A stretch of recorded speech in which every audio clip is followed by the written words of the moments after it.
ભાદરવા માસની અજવાળી ત્રીજે સૂર્યોદય પહેલાં સ્નાનાદિથી પરવારી ભગવાન શિવની કેવડાથી પૂજા કરવી, ઘરને સુંદર રીતે શણગારવું, નકોરડો ઉપવાસ કરી વારંવાર કેવડો સૂંઘી શિવજીનું સ્મરણ કરવું, શિવ પાર્વતીની વાર્તા સાંભળવી અને આ વ્રતના પ્રભાવે ભોળાનાથ રીઝે છે અને મનગમતો ભરથાળ મેળવી અખંડ સૌભાગ્યને પ્રાપ્ત કરે છે. મૃત્યુ બાદ શિવલોકમાં સ્થાન મેળવે છે, માટે આ વ્રત અવશ્ય કરવું. મિત્રો, હવે આપણે આ વ્રતની વાર્તા વિશે વાત કરવાના છીએ, તો વિડીયો અંત સુધી જુઓ અને જો તમે અમારી ચેનલમાં નવા હોય તો ચેનલને સબસ્ક્રાઇબ કરી બેલ આઇકન દબાવી દેજો, જેથી આવનારા બધા જ વિડીયોની અપડેટ મળતી રહે.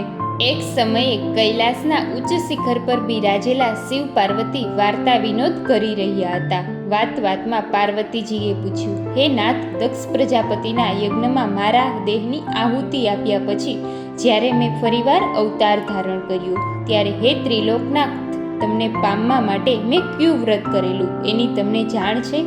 ત્યારે ભોળાનાથ બોલ્યા, હે ભવાની, એની વાત વિગતે કરીને સંભળાવું છું. બીજો અવતાર ધારણ કર્યો પછી તમે જન્મથી જ મારું રટણ કરતા હતા. એક સમયે દેવર્ષિ નારદે તમારા પિતા હિમળાકચંદ પાસે મારી ખૂબ જ પ્રશંસા કરી, ત્યારે તમે મનોમન અતિ હર્ષ પામ્યા, પરંતુ નારદજીએ તમારા પિતાને તમારા લગ્ન વિષ્ણુ સાથે કરવા સલાહ આપી, ત્યારે તમે નારદ અતિ રોષે ભરાયેલા હતા. તમારા પિતા લગ્ન વિષ્ણુ સાથે કરવાનો વિચાર કરવા લાગ્યા, ત્યારે તમે મનોમન ઘણું મૂંઝાયા અને મૂંઝવણ દૂર કરવા માટે વનમાં ફરવા ચાલ્યા ગયા.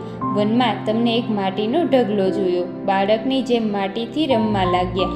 તમારા રોમે રોમમાં મારું રટણ થતું હોવાથી બેધ્યાનપણે માટીનું શિવલિંગ બનાવી દીધું અને વનમાંથી કેવડો લાવીને અત્યંત શ્રદ્ધાથી મારા શિવલિંગ પર ચડાવ્યું. એ દિવસે ભાદરવા માસની અજવાળી ત્રીજ હતી.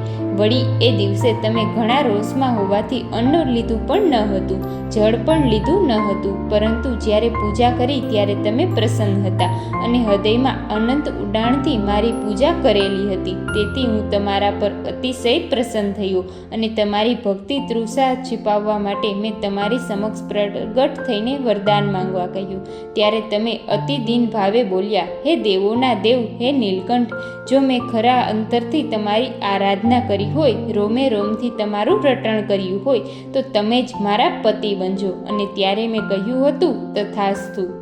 અને ત્યાર પછી તમારી ગેરહાજરીથી અકળાયેલા તમારા પિતા તમને શોધતા શોધતા આવ્યા, ત્યારે તમે સર્વ સંકોચ ત્યાગીને પિતાને કહી દીધું કે હું શિવજીને તન મન સમર્પણ કરી ચૂકી છું, તેથી અન્યને ક્યારેય નહીં વરું. હે ભવાની, તમે જાણીએ અજાણીએ અંતરમાં ખરા ભાવથી કેવડા વડે ભૂખ્યા પેટે મારી પ્રસન્નચિત્તે પૂજા કરેલી અને તેના વ્રતના પ્રભાવથી તમારા પિતા માની ગયા અને તમારા લગ્ન મારી સાથે થયા. હે સતી, મને બીલીપત્ર જ પસંદ છે. આખું જગત બીલીપત્રોથી મારી પૂજા કરે છે, પરંતુ જ્યારથી તમે કેવડો ચડાવ્યો ત્યારથી કેવડો પણ મને પ્રિય છે. ભાદરવા માસની અજવાળી ત્રીજે જે કોઈ ભૂખ્યા પેટે પ્રસન્નચિત્તે કેવડાથી મારી પૂજા કરે છે, તેના સર્વ મનોરથ હું પૂર્ણ કરું છું. હે ભોળાનાથ, તમારું ત્રીજનું વ્રત કેવડાથી કરનાર સતી ભવાનીને તમે જેવા ફળ્યા તેવું તમારું વ્રત કરનાર તમામ કુંવારિકાઓને મનગમતો વર આપી તેના પર કૃપા કરજો.